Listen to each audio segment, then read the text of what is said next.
Hi guys! Samahan nyo kami pumunta sa Tokyo, Odaiba. Pero bago ang lahat guys, may na-search kaming magandang kainan. Lalo na't hindi pa kami kumakain. Kakain muna kami bago kami gumala-gala at maglakad-lakad. At guys, isi-share ko sa inyo itong napuntahan naming restaurant na mura at unli na.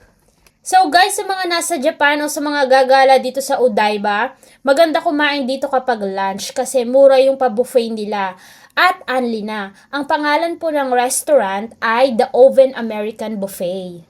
So guys, bago kayo mag-start kumuha ng food nyo, magbabayad po muna dito sa cashier. So, ang per person is 2,680 yen. At sila ang magaguide sa inyo kung saan kayo papaupuin. Malawak po yung kanilang kainan at kitang-kita nga ang view dito guys, kahit nasa loob ka.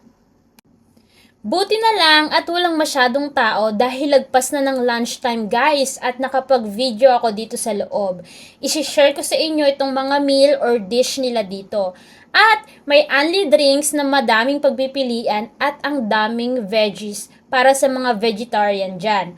Of course guys, hindi mawawala dito ang kanin at ulam. Ang dami ding pagpipilian guys, panoorin nyo na lang. Char.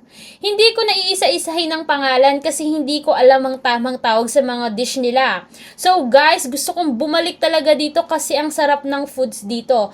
At nagustuhan ko din yung pwede kang gumawa ng sarili mong tacos. Kaya sa mga mahilig sa tacos dyan, pwede kahit ano ang ilagay mong toppings. Guys, hindi ko na nakuhanan, may mga soup sila at guys, meron din silang white chocolate and chocolate fountain and there's a lot of different dessert.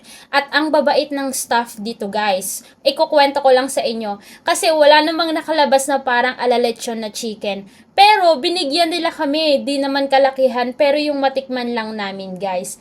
Tapos guys, sa sobrang bait nila kasi close yung mismong labas na pwedeng makita yung view. Siguro dahil mainit kaya kinlose. Pero guys, binuksan para sa amin ng ate ko para mag-picture at mag-video kami dito. You can see the statue and the nice view here in Tokyo, Odaiba. Thank you for watching guys!